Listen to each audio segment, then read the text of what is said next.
नमस्कार मित्रांनो, काल होता रविवार. आपल्याला जायचं होतं शेगावला. जाण्याचं कारण म्हणजे आपल्याला वाढदिवस साजरा करायचा नव्हता, त्यामुळे आपल्याला शेगावला जायचं होतं. शेगावला गेल्यानंतर खूप अशी शनिवार रविवार सुट्टी असल्यामुळे गर्दी होती. गेल्यानंतर आपण रूम केली आणि तिथली स्वच्छता आपण बघू शकतो.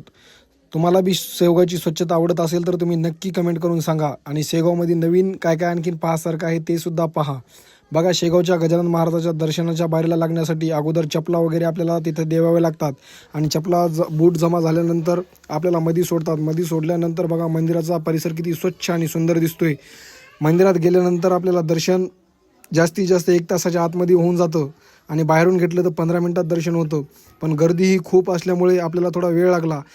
तर अमरावती रेल्वे धामणगावची सहल आली होती. त्या सहलीतील आपले छोटे छोटे मित्र चिमुकले. बघा, शेगावमधील शिस्त तुम्हाला पाहिजे असेल तर या गाड्या पार्किंगला लावलेल्या तुम्ही बघू शकता. टू व्हीलर असो या फोर व्हीलर एका रांगेमध्ये अशा ह्या गाड्या लावलेल्या असतात. नंतरच आपल्याला तिथून पुढे सध्या आनंद सागर सुरू झाले आणि कुठल्याही प्रकारचं तिथं जाण्यासाठी शुल्क नाही, त्यामुळे तुम्हीही जाऊ शकता. तर मित्रांनो, तुम्ही हा व्हिडिओ कुठून पाहता आणि तुम्ही शेगावला कधी गेला होतात का, कमेंट करून सांगा.